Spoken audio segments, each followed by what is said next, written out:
ఈ ముసలి ఆవిడ గంపలో కొన్ని స్ట్రాబెర్రీస్ తీసుకుని అమ్ముకోవడానికి వెళ్తుంది. కానీ కొన్ని స్ట్రాబెర్రీస్ ఎండిపోయిన నేలలో కింద పడిపోతాయి. ఇవి వాతావరణం చల్లగా ఉండడం వల్ల పెరిగి పెద్దవవుతాయి. ఈ పెరిగిపోయిన మొక్కలకి కాయలు కూడా కాస్తాయి. ఈ కాయలు చాలా అందంగా ఉంటాయి. ఇవి చూసిన కొన్ని విషపూరితమైన పురుగులు ఈ స్ట్రాబెర్రీస్ని తినడానికి చెట్లపైకి ఎక్కి స్ట్రాబెర్రీస్ని మొత్తం కూడా తినేస్తూ ఉంటాయి. అంతలోకి కుందేలు వీటిని చూసి పురుగుల మందు కొట్టేస్తుంది. అంతలోకి పురుగులన్నీ చనిపోతాయి. పురుగులన్నీ చనిపోయి చెట్లన్నీ చక్కగా పెరిగి మరెక్కువ కాయలు కాస్తాయి.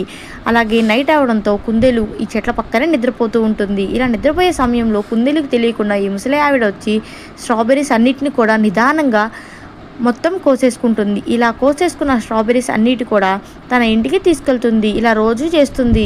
తిరిగి కుందేలు లేచేసరికల్లా ఒక్క స్ట్రాబెర్రీ కూడా చెట్టుకి ఉండదు. అది చూసి ఆ చెట్లు మొత్తం వైపు చూస్తుంది, కానీ ఒక్కటి కూడా ఉండదు. అది చూసి ఏడుస్తుంది. ప్లీజ్ ఫ్రెండ్స్, ఆ కాయలు ఎవరు కోసుకెళ్ళారో తనకు తెలియదు. మీరైనా సబ్స్క్రైబ్ చేసి తనకి చెప్పండి ప్లీజ్.